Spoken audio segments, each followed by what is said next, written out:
Welcome to the MAM Journals. I'm here at the NEC for the 2022 Motorcycle Live Show, and when I come to shows like this I do try to do a little bit of pre-planning, decide which bikes I'm going to look at, but invariably what happens is I wander around, look at the bikes that I plan to do, don't feel the love, and therefore go off and talk about something else, and that's probably invariably what's going to happen today. We're going to go wander around the stands and see what catches our eye. UK motorcycle industry is about 3% up on the year at 108,000, but slightly down in October, about 15% down. So hopefully the arrival of the new models will perk the market back up again. As you know, I'm a big fan of the Royal Enfield brand, and I've covered a lot of the bikes in previous reviews. And the Super Meteor, which was launched this year, is a welcome addition to it. I've actually tried the 350, which I enjoyed. I like the riding style. The Super Meteor is not actually a new name for Royal Enfield. They first came out in, I think the Meteor came out in 52, and then from memory 56, something like that, they brought out the Super Meteor, which was 600 and something cc, maybe 90 something. Obviously the engine is based on the 650 twin that they're using in both the Interceptor and the GT. Produces 47 brake horsepower. Endless modifications can be done, as anybody's watched my channel will know. I've actually taken my 650 Interceptor out to H63 and had great fun doing it. This bike, I really enjoyed riding the 350 Meteor. There is a very relaxed riding style, and I do like this foot forward position, which I didn't think I would, but it gives you a very comfortable and relaxed sort of feel to it. Now, clearly, by putting the 650 engine into it, they upgraded it. It's now got upside down forks. We keep calling them upside down, but probably nowadays they're best referred to as the right way up, as it's such a common feature. They've improved the lighting by putting a halogen on it, which was a welcome addition. The 350 has conventional bulbs in and was a little bit limited, but with a 350 you're never going fast enough to have much of an accident, but obviously with a 650 power you do need to see where you're going. They've also upgraded the suspension at the rear, and they've gone away from the piggyback look, which in fairness I don't think would have suited this particular bike, and that's a nice effect. They've also, this chassis has had significant development on it. To me it reflects some of the bikes that they made in the 70s. They made a 350 Bullet that had this sort of styling, and I think they've touched on it really nicely in terms of how they keep bringing that heritage forward. So nice touches, aluminium moulded here and nicely tapered. Yeah, they've also added the dual clock and instrumentation panel in there, and their very simplistic but quite effective tripper. One of the good things about a Meteor, of course, is low seat height, which people find, well, for the vertically challenged amongst us, it is a welcome addition, and I'm sure this bike will be very easy to ride, but the proof will be in the pudding. The bike actually comes out in the spring, so they've yet to announce prices, but knowing Royal Enfield, it will be, as it usually is, good value for money and an interesting bike to ride. I'm really looking forward to having a go on one of these. I'm sure it'll be fun.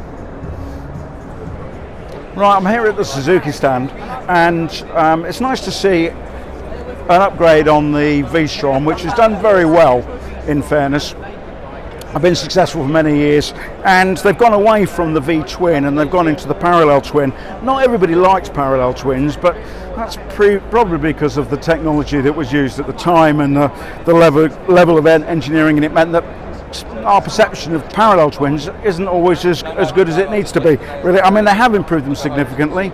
The engine produces good power now. This is well, they talk about PS, which if you just take a little bit off, then you get to brake horsepower, and they say it's 84 PS, so I think this will probably be about 82 brake horsepower, which is a big step up from the V-twin, which I think was probably towards the end of its development environmentally, in terms of what it could produce and still hit emission control.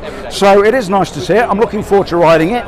This one, it feels slightly bigger than my VStrom 650. If you've watched the channel for a while, you'll know that I've actually got one which I use as my winter bike. I'm looking forward to riding this. Although it is reaching the outer boundaries of where my feet can reach the ground, but I'm sure solo I'll be able to cope with it. 21-inch front wheel, which is to give it a bit more capability and authenticity off-road, but quite whether anybody really wants to seriously ride a £500 bike with any level of vigour off-road is debatable, but I'm sure it'd be a fantastic trail bike. And I know in other parts of the world, places like Australia, they're extremely popular for riding on the sort of slightly broken surfaces they have out there. Nice upright riding position, TFT screen now, which is a welcome upgrade, and it's got more electronics. So we're not clear yet about the prices, and I suspect it won't be in the showrooms until spring, but we'll see when it turns up. But I think this has put the VStrom back in the space for this mid-size adventure style bike. There's some good competition in the market with Honda and Yamaha, and the VStrom, although very comfortable, the previous model was beginning to show its age. So nice to see it, a welcome upgrade. Honda is of course one of the most successful motorcycle manufacturers in the world. In 2019 they produced over 20 million bikes.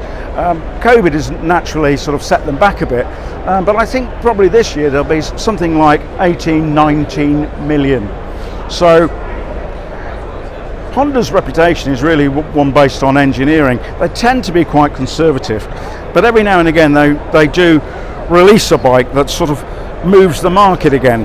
And this mid-range adventure market is certainly getting exciting and competitive. Suzuki have launched the new VStrom, which is a parallel twin. This is a parallel twin, and I think what's immediately struck me reading through the details of this is this is over 90 brake horsepower. When you compare that to the 82 brake horsepower of the Suzuki and the 70 something of the Yamaha, this is certainly going to lead the field in that. So it'll be interesting to get a ride on it later on in 2023 when they launch it. They think it's going to come out in March.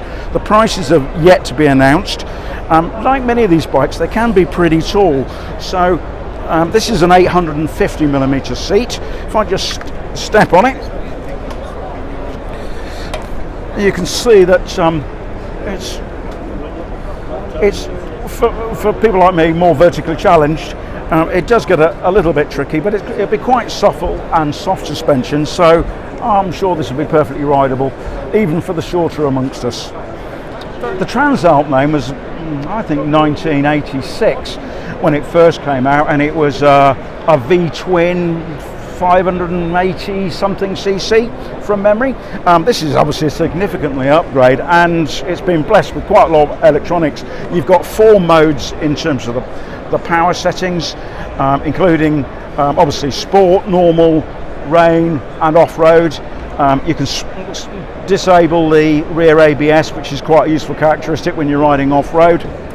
It's got 3-stage engine braking modes and 5 traction control modes, so clearly it is intended to be a bit more versatile than just a road bike dressed up as an adventure. So I think this will be an interesting bike to ride when they finally come up to the market. I'm anticipating about March or April next year, and they're still yet to confirm what the price is. But this is a really competitive new entrant to the market of this sort of 750 600 odd size adventure bike. Very nice instrumentation on the bike, so I'm looking forward to a ride on one of these as well.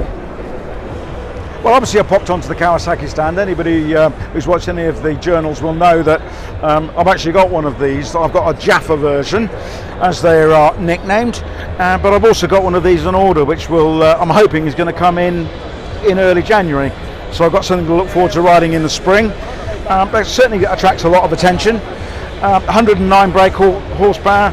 I never know whether this is a special equipment or a special edition, but obviously the differences on this and the conventional bike, so to speak, is the improvement in the added on the rear suspension, putting an Öhlins unit in there, which I think is a good idea. The standard unit runs out of ideas fairly quickly, depending on your weight and how you ride.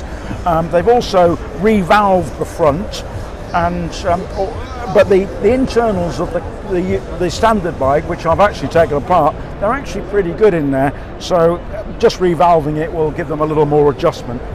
So I think this is a nice upgrade from the standard RS, and obviously beauty is in the eye of the beholder. But I personally like the black and the yellow, reminiscent of the early 1972 Z1, which was of course yellow and green when it came out. So they're doing this nice sort of retro look back, whilst obviously offering you modern performance, modern brakes and modern handling. A great bike, one of my favourite. I'm here on the Norton Stander, a company that frankly has had more comebacks than Lazarus, but it's nice to see that I think it's finally settled into a safe home. It's owned by an Indian, very well established and very secure company called TPS, so hopefully the future is looking bright for them. This bike was a re-engineered version of the bike that failed at Donington, really. But it's nice to see it. It is a thing of great beauty in terms of engineering. It's got some lovely touches on it, Brembo brakes, Öhlins front and rear, and the whole thing is put together very nicely. It's quite an expensive bike at 16,995, but and the straight version one, or straight handlebar version one, is about £500 less. Personally, I suspect it will be the upright model that sells better than this one, simply because most people who ride a bike like this will only do a few hundred miles. I certainly know when I've spoken to people who ride Thruxtons, probably the most direct comparison to this, then they tend to do less than 100 miles, have a potter out, come back and put it back in the garage. And that's pretty uncomfortable. Triumph got round that particular issue by, these are clearly clip-ons. I described the Triumph Thruxton versions as clip-ups because they're actually a swan neck, which gives you a higher riding position. So I think this will be pretty uncompromising. They're not hugely powerful bikes, 78 brake horsepower, something like that, but I think it is a nice looking parallel twin. It's obviously air and oil cooled, and that's probably about as far as they can get that engine and still get the level of reliability in it. A collector's bike, really. I don't think there'll be that many people actually regularly riding these on the road. Be interesting to see where they take the brand in the future, and nice to see the brand out and about and at a motor show. No visit to a Suzuki stand would be complete without a look at the Suzuki GT. Some of you might remember from my earlier videos, I actually tried this in when they first came out. I think it was probably May. I was really taken by it and bought one, and I've now done 4,000 miles on it in the summer. Had a great time. Although this seat might look a little bit precarious, my wife actually finds it really comfortable, as she does with the rear handle grips. And looking forward, this year we're going to take it down, or next year we're going to take it down to Portimao for the opening round of the MotoGP. So really good bike, like the electronics. There's not many changes on it for 23, but I suspect they'll bring an upgraded model out in 24. They might take it to the next level in terms of an IMU, which is 6-axis, which is similar technology to that they've got on the Hayabusa. Not that I've noticed any particular difficulties with it. A great bike. I think out of all the bikes that I've ridden this year, and indeed I've got in my garage, for me, the 2022 Bike of the Year is definitely the Suzuki GT 1000. Fantastic bike. Well, as some of you may know, I'm not a huge advocate yet for electric bikes, but they definitely have their place in the world, and in conurbations it's got to make a lot of sense. This is an electric bike that looks like a bike, which is always nice to see. They're about £6,000, and they only do 45 miles an hour, which is perfectly okay. As I say, if you're doing a commute, you can get 40 to 80 miles out of the range, depending on whether you put a single or a double battery in. But I'm beginning to get it. The ones that I've ridden so far I felt quite heavy, but I guess, you know, battery technology will improve significantly over the next few years. But it's nice to see a British company being active in the market. Well, I've certainly enjoyed my day here at the NEC. It's always good to look around new bikes and see what's coming on into the market. I think I've got two overriding impressions of the day. One is electric bikes are definitely making their way into the marketplace, and they have a huge part to play in conurbations and in commuting. But they're not yet there with what many of us consider to be leisure motorcycling through range, cost and weight. But one sector that is getting very lively is clearly the mid-sized adventure bikes. I mean, there's great offerings now from Yamaha, Honda and Suzuki, and I think that'll be an interesting sector next year, and hopefully I'll get the opportunity to compare some of them back to back. Anyway, I hope you've enjoyed this video, and as always, ride safe, stay well.